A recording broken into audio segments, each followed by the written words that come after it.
Evening student, कैसे हो आप सब? आशा करते हैं आप सब अच्छे होंगे और अपने नवोदय विद्यालय कक्षा 6 में प्रवेश के लिए जो एग्ज़ाम होने वाली है आप उसके लिए अच्छे से तैयारी कर रहे होंगे। तो उसी के बीच हम और सवाल लेके आए हैं, क्योंकि जो सवाल हैं वो मोस्ट इंपॉर्टेंट होते हैं। तो उसी के बीच अपन लेके आए हैं अपने नवोदय कक्षा 6 में प्रवेश के लिए जो एग्ज़ाम होगी उसके लिए जो खास इंपॉर्टेंट सवाल है वो लेके आए हैं। तो अपना सवाल भी मैंने आज इसी पे लिख दिया बोर्ड पे, तो क्या आप उसको आसानी से पढ़ सकते हो? तो वैसे भी पढ़ सकते थे, मैंने डायरेक्ट स्क्रीन पे डालने से अच्छा है यहाँ पे लिख दिया है। तो आप प्रश्न पढ़े, क्या लिखा है यहाँ पे। एक संख्या 15 और दूसरी संख्या 25 है। यदि इन दोनों संख्याओं का महत्तम समापवर्तक अगर 5 हो तो संख्याओं का लघुत्तम समापवर्तक क्या होगा, ये ज्ञात करना है अपन को। तो ऑप्शन में दे देता हूँ इसमें। ऑप्शन क्या है, देखो ऑप्शन ए में है, ऑप्शन बी, ऑप्शन सी और ऑप्शन डी। ठीक है, अब मैं यहाँ पे आंसर भी लिख देता हूँ इन चारों में से कौन सा वाला आपका राइट होगा। 25, 30, 75 और 10, ये मैंने आपके आंसर भी यहाँ पे लिख दिए। ठीक है, आपको ये आंसर भी दिख रहे होंगे, क्या लिखा आपने? 25, 30, 75 और 10। ठीक है, ये अपने चार ऑब्जेक्टिव टाइप आंसर हो गए हैं। कुछ इसी प्रकार से एग्जाम में आएंगे आपकी नवोदय विद्यालय कक्षा 6 में प्रवेश के लिए। जो ये मैथ से के सवाल होंगे, जो अंक गणित के सवाल होंगे, ये 20 क्वेश्चन आएंगे। 20 में से आपके 25 नंबर के ये सवाल रहेंगे। तो उसी के बीच जो मैं एक सवाल लेके आया हूँ, तो इसे देख लेते हैं क्या होगा इसका आंसर, वो अपन निकाल लेते हैं। ठीक है, समझ में आ गया? एक बार आप क्वेश्चन पढ़ लीजिए, क्या लिखा है अपना क्वेश्चन। एक संख्या 15 और दूसरी संख्या 25 है। तो इसको हल करके देख लेते हैं ये क्या है अपना आंसर, है ना। तो यहाँ पे क्या लिखेंगे अपन? लघुत्तम समापवर्तक। ठीक है, अपन ने यहाँ तक तो लिख लिया था लघुत्तम समापवर्तक। तो अब क्या करना है, अपन को लघुत्तम समापवर्तक ही निकालना है। तो अपनी पहली संख्या लिख देते हैं, पहली संख्या इंटू दूसरी संख्या। यहाँ तक तो सबकी क्लियर है ना? पहली संख्या इंटू आपकी दूसरी संख्या, बटे में क्या करेंगे अपन यहाँ पे महत्तम समापवर्तक लिख देंगे, महत्तम समापवर्तक। ठीक है, यहाँ तक तो सबके क्लियर है। तो अब क्या करना है अपन को जो पहली संख्या है वो कितनी दे रखी थी, यहाँ पे 15 दे रखी, और दूसरी संख्या कितनी अपने पास 25 है। ठीक है, क्लियर है यहाँ तक? अभी इसके क्या करना है आपको, यहाँ पे ये ऐसे लिख देना है, और उसके बाद क्या करना है, यहाँ पे आपको 5 लिख देना। 5 कहाँ पे? महत्तम समापवर्तक। तो महत्तम समापवर्तक अपना कितना है यहाँ पे, ये देखिए 5 है। ठीक है, यहाँ तक सबके क्लियर है। तो अब क्या करना है, अगर अपन इनको काट लेंगे तो कितना हो रहा है, 5 पाँचों 5 से काटना है ना, 5 एकम 5, 5 पाँचों 25। ठीक है, यहाँ तक क्लियर है। अब कितना हो रहा है यहाँ पे 15 इंटू 5, तो कितना होगा ये 15, अगर 15 का पहाड़ा अगर 5 बार अपन बोलेंगे तो कितना आएगा 75। ठीक है, 75। ये अपना आंसर भी निकल के आ गया। तो ये किस में है अपने, देखिए आप, ये अपने आंसर है सी में। यहाँ तक क्लियर है, हो गया? तो ये अपना आंसर निकल के आ गया। कुछ इसी प्रकार से हम और भी सवाल करेंगे, है ना। तो देख लेते हैं, ये एक ट्रिक तो अपन ने देख ली, एक ट्रिक और देख लेते हैं। क्या है कि अपन को लघुत्तम समापवर्तक निकालना, तो आपको पता होगा लघुत्तम समापवर्तक कैसे निकालते हैं। मैं यहाँ पे निकाल के बताता हूँ। देखो क्या करना है आपको, ये आपको तो शॉर्ट ट्रिक पता ही होगी। यहाँ पे क्या करना है आपको, 15 लिख देना है, और दूसरी संख्या कितनी है अपने पास 25। ठीक है, यहाँ तक कंप्लीट है, सबके हो गया। तो अभी ये क्या करना है, ये 15 है, ये वैसे छोटी संख्या भागफल वाली कौन सी है अपने जिससे भाग दे सकते हैं, 2 है। लेकिन 2 में इन दोनों का नहीं होगा डिवाइड। तो अपन क्या करेंगे, यहाँ पे 3 से देख लेते हैं। 3 से देखते हैं तो कितना हो रहा है, 3 5 जो 15, और ये 25 ऐसे ऐसे लिख देना है। ठीक है, यहाँ तक कंप्लीट है। अब क्या करना है, फिर यहाँ पे 3 से तो जाएगा नहीं, अब 5 से करना है अपन को। 5 एकम 5 और 5 पाँचों 25। ठीक है, अब क्या करना है, फिर यहाँ पे 5 से अपन को फिर देना पड़ेगा भाग। 5 एकम, ये तो एक ऐसा कैसा आ जाएगा, और ये 5 बचा है, 5 एकम 5 हो गया यहाँ तक कंप्लीट। तो अब क्या करना है, अब इनका अपन को यहाँ पे गुणा कर लेना है ना। तो कितना है अपने पास, इन तीनों को अपन को यहाँ पे गुणा कर लेना है। तो कितना हो रहा है, 3 इंटू 5 इंटू 5। तो अपन इनका गुणा करेंगे तो कितना आएगा, देखो तीनों पाँचों 15, 15 पाँचे 75 हो गए। यहाँ पे भी 75 आ गया। तो ये हम 2 ट्रिक से इसको आसानी से सोल्व कर सकते हैं। यहाँ तक सबके कंप्लीट है। चलिए और देख लेते हैं, और क्वेश्चन अपने पास और भी क्वेश्चन है। तो बच्चे एक सवाल और लिख लिया है मैंने। तो सवाल देख लेते हैं। एक दर्जन पेंसिलों का मूल्य 90 रुपये हैं तो 24 पेंसिलों का मूल्य क्या होगा? ये अपना सवाल है। इसके मैं आपके आंसर भी यहाँ पे लिख देता हूँ। आंसर क्या है अपने यहाँ पे, ए, बी, सी और डी। ठीक है, यहाँ तक तो अपने कंप्लीट है। तब उसने क्या पूछा है कि 24 पेंसिलों का मूल्य क्या होगा यदि 1 दर्जन पेंसिलों का मूल्य 90 रुपये है। तो ठीक है, यहाँ पे अपन आंसर भी लिख लेते हैं। यहाँ पे ये 135 रुपये है ना।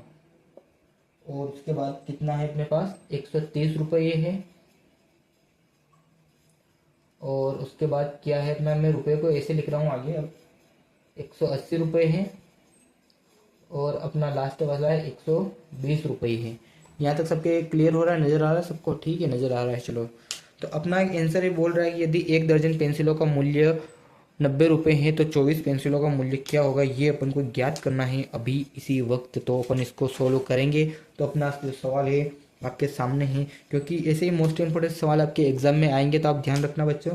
तो चलिए देख लेते हैं कैसा अपना सवाल है, इसको हल कर लेते हैं। ठीक है, यहाँ पे तो क्या पूछा है, 1 दर्जन। तो 1 दर्जन में कितने होते हैं, तो 1 दर्जन बराबर, सॉरी, 1 दर्जन बराबर कितने होते हैं, 12। ठीक है, 1 दर्जन बराबर कितने होते हैं, 12। यहाँ तक तो सबके क्लियर है। तो माना कि अपन ने जैसे कि 1 दर्जन बराबर 12, तो अपन यहाँ लिख देंगे 12 पेंसिलों का मूल्य कितना है, 90 रुपये। ठीक है, यहाँ तक क्लियर है सबके, कितना है, 90 रुपये।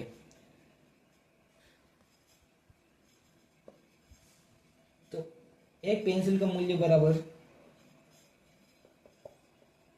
एक पेंसिल का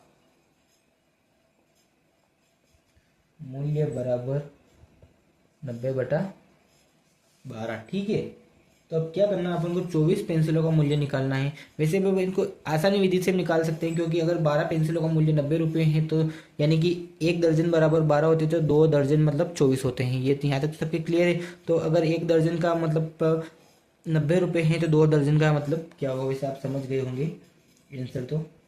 ठीक है, यहाँ तक क्लियर है। तो क्रमशः 24 पेंसिलों का